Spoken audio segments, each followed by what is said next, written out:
नमस्कार दोस्तों, आपका बहुत बहुत स्वागत है। इंडिया अमेरिका ट्रेड डायनामिक्स ये पार्ट 2 होगा। हमने पिछले लेक्चर में जेनेट येलेन के हवाले से, जो फॉर्मर फेड चीफ भी रही हैं, फेडरल रिजर्व की चीफ रही हैं, 17 साल अमेरिकन सरकार के साथ उनका काम कार्यकाल रहा है, तो वो बहुत साउंड पोजीशन में है, बहुत बड़ी एक्सपर्ट हैं। जिस तरह के एक्सचेंज रेट मैंने बताया था कि बहुत इंपॉर्टेंट टॉपिक है। आरबीआई के लिए जो चैलेंजेस हैं ये हमने पार्ट 1 में कवर किया है। वॉच लिस्ट में है जिस तरीके से करेंसी मैनिपुलेशन की और जिस तरीके से रुपी अप्रिशिएशन का एक इशू और फॉरेन एक्सचेंज का जो इन्फ्लोज है और जो इसके ट्रेजरी पेपर्स के रूल है, हमने पिछले लेक्चर में कवर किया है। इसके बाद हमने यहाँ पर ये कहा था कि जिस तरीके से यूएसटीआर यानी यूनाइटेड स्टेट्स ट्रेड रिप्रेजेंटेटिव जो है कैथरीन टाई, आज हम इन पर बात करेंगे कि इनके क्या चैलेंजेस होने वाले हैं, जो इनकी हमारा जो एक तरीके से एक्सटर्नल सेक्टर है उसके लेकर के क्या चैलेंजेस हैं। तो ये सारी बातें जो हमने जिस तरीके से जेनेट येलेन के बारे में हमने एक पूरी तफसील से बताया था, उनका बैकग्राउंड, उनके चैलेंजेस, उनके एक्सपर्टाइज और इंडिया के जो इश्यूज हैं, उसके साथ बाकी कंट्रीज के जो इश्यूज हैं, इनको लेकर के किस तरीके से फ्यूचर में उम्मीद होने की है। डोनाल्ड ट्रंप जो प्रेसिडेंट रहे थे, उनके जो इकोनॉमिक पॉलिसी इंडिया को लेकर के देखिए उसमें चेंजेस आने वाले हैं, जिसकी उम्मीद बहुत ही कम है। ये हमने सब पिछले लेक्चर में डिस्कस किया है। जो challenges with in US economy है, चाहे वो पैंडेमिक के हवाले से हो, चाहे स्लो डाउन हो, एम्प्लॉयमेंट हो, ये सारी बातें हम कर चुके हैं। चलिए हम इसको थोड़ा सा और आगे बढ़ाते हैं। इसमें जो हमने अगला चीज़ इसमें जो हमने डिस्कस करनी है वो हम यूएस ट्रेड रिप्रेजेंटेटिव के बारे में बात करेंगे। इसमें जो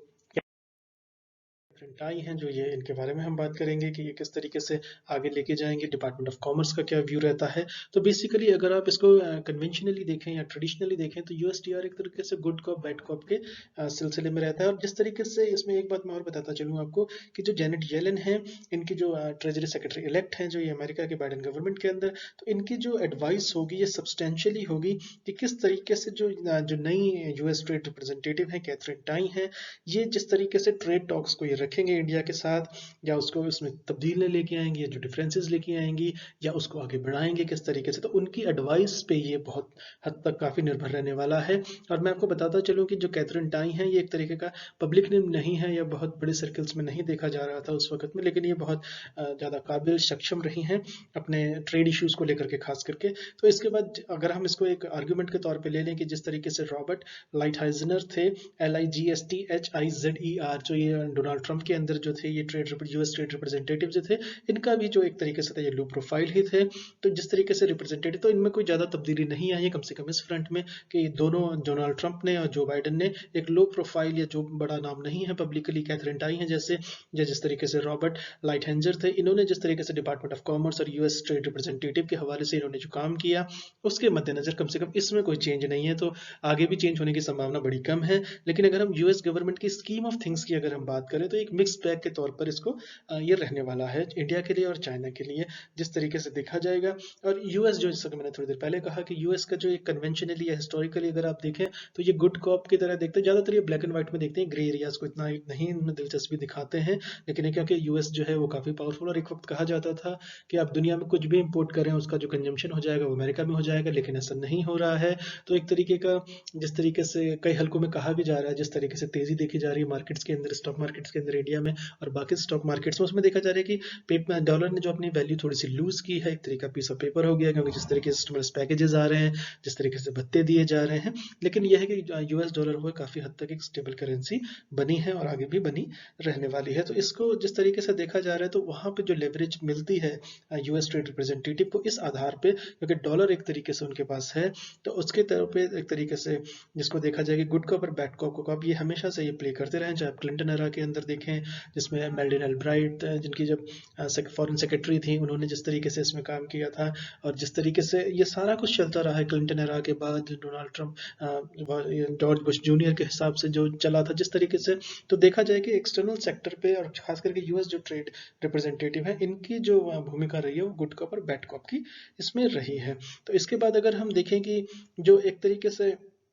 ये थोड़ी सी बैड न्यूज़ आने की उम्मीद भी है इंडिया के हवाले से। तो लेकिन उसमें जैसे कि मैंने मिक्स्ड बैग की बात की है, तो गुड न्यूज़ जो इंडिया की है उसमें ये कि कैथरीन टाई जो है, अनयूजुअली जो इनका रिकॉर्ड है ट्रेड लॉयर के तौर पर, कांग्रेशनल ट्रेड के अंदर जो स्टाफर ये हैंडल करती थी, ये चाइना को ज़्यादा हैंडल करती थी। तो इसके मद्देनज़र जो ये है कि एक तरीके चाइना के लिए, ये एक तरीके चाइना को बहुत अच्छे से समझती हैं। इनके बारे में ये भी कहा जाता है कि ये बहुत अच्छी मैंडरिन बोलती हैं, मैंडरिन यानी चाइनीज़ जो बोलती हैं, और इन्होंने चाइना में 6 साल काम भी किया है। और ये जो है कि यूएस की ट्रेड टीम में कंपनियां भी रही हैं जिन्होंने चाइना पे सैंक्शंस लगाई थी। जिस तरीके से फोर्स्ड यूज ऑफ लेबर जो था, फोर्स लेबर की जो बात हुई थी जिंगजैंग प्रोविंस के अंदर, तो ये उसमें भी शामिल थी। इन्होंने 6 साल चाइना में काम किया है। तो कहने का मतलब यह है कि लब्बो लबाब हम इसका अगर हम देखें तो यह है कि इनको चाइना की बहुत अच्छी अंडरस्टैंडिंग है चाइना के साथ डील करने के लिए। तो जो बाइडेन की टीम के अंदर जैनेट येलन के अलावा ये बहुत सक्षम, एक तरीके से सक्षम कैंडिडेट हैं। और जिस तरीके से इन्होंने यूएस सैंक्शंस को जो है डिफेंड किया था चाइना के अगेंस्ट में डब्ल्यूटीओ के अंदर, वो उसके बारे में काफ़ी कुछ पढ़ा मैंने भी,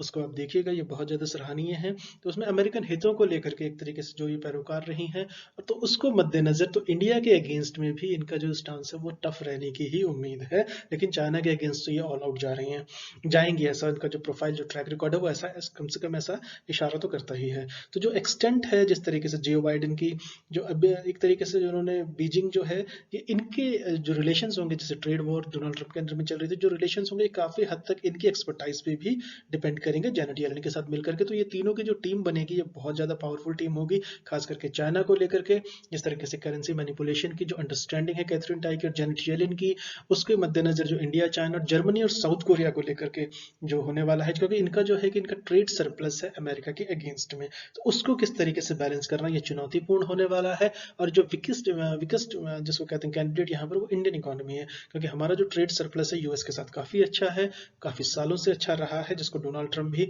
कम से कम कई मुद्दों पर उठा चुके थे, प्राइम मिनिस्टर मोदी के साथ वार्ताओं में उठा चुके थे। तो बड़े पैमाने पे इसको उठा था। और जिस तरीके से अमेरिका चाहता है कि हम अपने मार्केट्स को खोलें, उनके एग्रीकल्चर के लिए, उनके वेपनरीज के लिए, उनके प्रोडक्ट्स के लिए, तो जिस तरीके से वो रेसिप्रोकेट करता है हमारे एक्सपोर्ट्स के लिए, तो मद्देनजर इसमें काफी तेजी आने की उम्मीद है इस स्टांस में। तो कहने का मतलब ये कि एक मिक्स्ड बैग ही रहने वाला है। थोड़ा सा जो है कि चाइना थोड़ा सा ज्यादा इसको एक तरीके से बर्न कर झेलेगा इसको ज्यादा, और इंडिया को थोड़ा सा जो है थोड़ा सा इसका आघात कम होगा, लेकिन यह है कि ये टफ रहने ही वाला है। तो इसके बाद अगर हम इसको आगे देखें तो जो एक्सटेंट है एक तरीके से जाएंगी, जो कैथरीन टाई जो है, ये हार्ड ही रहा है इनका चाइना के अगेंस्ट, जैसा कि मैंने थोड़ी देर पहले एग्जांपल से आपको बताया। तो इंडिया के साथ जो है कि थोड़ा सा सॉफ्टवेयर ट्रीटमेंट हो सकता है, ऐसा अभी काफी ज्यादा हल्कों में माना जा रहा है, ट्रेड सर्कल्स में माना जा रहा है। तो इसमें जो एक जो क्लॉज है, जो उसको करेंसी मैनिपुलेशन का, जो हमने पिछले लेक्चर में भी हमने बात की थी जैनेट एलन के साथ, जो एक्सचेंज रेट को जेके और उर्जित पटेल का जो ऑब्जर्वेशन था, ये वो काफी हद तक चाहते थे, काफी अग्रेसिवली चाहते थे कि करेंसी स्वैप अरेंजमेंट हो जाए अमेरिका के साथ,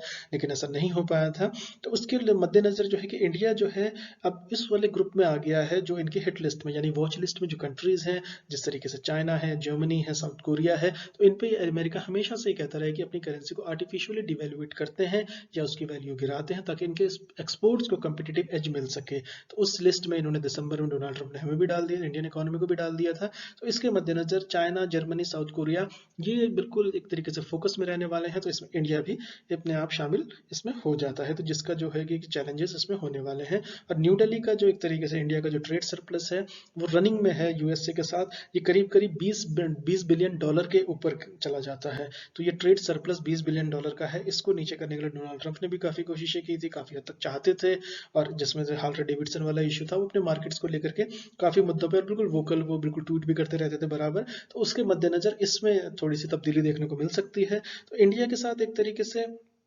इंडिया के लिए अब इसमें ऑप्शंस क्या है, हमारे लिए चैलेंजेस जो होंगे बड़े सारे हैं। तो इंडिया को एक तरीके से विलिंगनेस दिखानी होगी कि हम इंपोर्ट करें, अदरवाइज जो है कि अमेरिका और ज़्यादा स्ट्रॉन्ग स्टेप्स ले लेगा। और करेंसी मैनिपुलेटर लिस्ट में हमने उसने पहले से डाला हुआ है, तो उसको हटने की भी फिलहाल कोई उम्मीद नहीं है, जल्दी तो नहीं दिख रही है कोई। तो आरबीआई के लिए पहले ही हैंडफुल ऑफ चैलेंजेस हैं, उसके मद्देनजर तो हमें अपना इंपोर्ट्स खोलना पड़ेगा। और जिस तरीके से जो बाइडन है ये एनकरेज नहीं करेंगे सेल ऑफ ऑयल और गैस को, इसको ब्रिज करने के लिए, तो ये जो एक इम्पॉर्टेंट सेक्टर है, इसके मद्देनजर आपको इसमें वॉचफुल, इसमें निगाहें बनी रहेंगी। और जिस तरीके से कि इसमें एक तरीके से जो कोई मीनिंगफुल ड्यूटी जो रिडक्शन होगा या उसमें जो कमी आएगी दूसरे दूसरे एरियाज में, जिसमें जो है कि फ्री ट्रेड एग्रीमेंट जो होगा एक होने की उम्मीद की तरफ इंडिया होप कर सकता है, उसके लिए इसको प्रयास करने होंगे। खास करके तब जब आप आरसीईपी से आप निकल चुके हैं बाहर, या रीजनल कॉम्प्रिहेंसिव इकोनॉमिक पार्टनरशिप से आप निकल चुके हैं, तो उसके मद्देनजर जो है अगर इस तरीके का कुछ हो जाता है हमारे इंडिया और अमेरिका के बीच में, फ्री ट्रेड एग्रीमेंट या करेंसी स्वैप अरेंजमेंट जैसी कोई पॉसिबिलिटी आ जाती है, हमारे जो मिनिस्ट्री ऑफ कॉमर्स है, कॉमर्स एंड इंडस्ट्री मुखी जो है, ये काफ़ी इसके साथ तालमेल बिठाना पड़ेगा जाएगा, काफ़ी ज़्यादा गुंजाइश होगी। मुझे याद है भी जिस तरीके से जब जब जो इंडिया आए थे तो एक तरीके से उन्होंने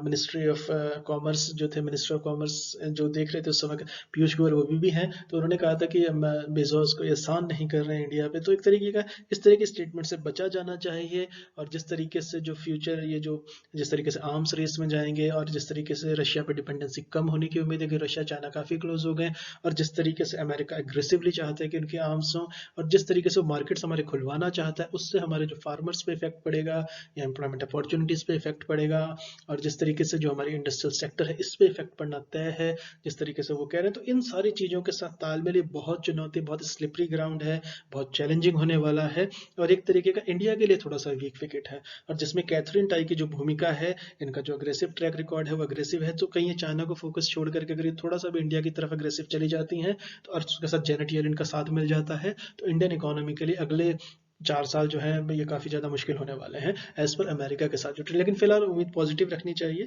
कि शायद ट्रेड रिलेशन में कुछ ऐसे, क्योंकि इंडिया जो है ऐसा भी नहीं है कि इसको आर्म ट्विस्ट किया जा सके। इंडियन इकोनॉमी बहुत बड़ी इकोनॉमी है अपने आप के अंदर, पूरी दुनिया भर से इंपोर्ट्स होते हैं, लेकिन जिस तरीके से अमेरिका के साथ हमारा जो ट्रेड सरप्लस, जैसा मैंने कहा, $20 बिलियन के ऊपर जा रहा है ये, तो उसके मद्देनजर और वॉच लिस्ट के अंदर हम जो है करेंसी मैनिपुलेटर को लेकर के इसका जो इम्पैक्ट पड़ेगा, और जो हमारे जो एक तरीके से जो मार्केट्स हैं वो जिस तरीके से लिंक्ड हैं, जिस तरीके से अभी जो तेजी देखी जा रही है, रन ऑन द मार्केट, एक बुल रन चल रहा है मार्केट्स के अंदर, ये किसी भी दिन कोलैप्स करेगा। और फिर जैसे न्यूज़ पढ़ी थी आपने, कभी 4 लाख करोड़ डूबे, 11 लाख करोड़ डूब गए, तो इस तरीके की चीज़ें जो है इसके लिए हमें तैयार रहना पड़ेगा। तो मार्केट्स के लेकर के लिहाज से, इंडियन इकोनॉमी की स्टेबिलिटी को लेकर के लिहाज से, और खास करके कैथरीन टाई और जेनेट येलेन की जो टर्म रहने वाली है उसके मद्देनजर इंडिया के लिए ministry of commerce and industry का हवाला हो, director general of foreign trade से लेकर एक्सटर्नल सेक्टर हो, करेंसी को लेकर के हो, और जिस तरीके से हमारी जो रुपी अगेंस्ट डॉलर के साथ जो हमारा एक वीकनेस बना हुआ है, जिस तरीके से 3.5% गिर गया था, अब थोड़ा सा हल्का सा अप्रिशिएट कर गया, थोड़ा सा स्टेबल हुआ है, लेकिन अभी भी एक तरीके की वीक फुटिंग है। और जिस तरीके से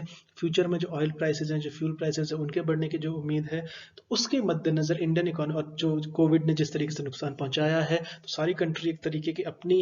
इकोनॉमी को क्लोज करने पर तुली हुई है। तो अमेरिका चाहेगा कि कम से कम अगर यूरोपियन यूनियन क्लोज होता है और चाइना के साथ उसकी ट्रेड वॉर जारी रहती है, तो इंडिया कम से कम खोले, और जो इंडिया को बहुत सब्सटैंशियली या स्ट्रेटेजिकली इस चैलेंज के लिए तैयार रहना पड़ेगा अपनी इकोनॉमी को ट्रांसफॉर्म करने के लिए। कोविड है, इसके साथ हमारा रीजनल एक तरीके का है, ईस्टर्न लद्दाख में चाइना का एक चैलेंज है, जिस तरीके से चाइना के साथ जो हमारा इंपोर्ट था हम उसको थोड़ा सा ठीक करना चाहते हैं, क्योंकि हम चाइना के अगेंस्ट में हमारी हमारी बड़ी वीक फुटिंग है। तो किस तरीके से ये सारी चीज़ें होंगी, इस सब का जो डायरेक्ट इम्पैक्ट पड़ेगा, तो वो कैथरीन टाई और जेनेट येलेन जिस तरीके से अमेरिकन इकोनॉमी को आगे ले जाएंगी जो बाइडेन की प्रेसिडेंसी के अंदर, वो काफ़ी अहम होने वाला। चलिए, thank you so much for listening.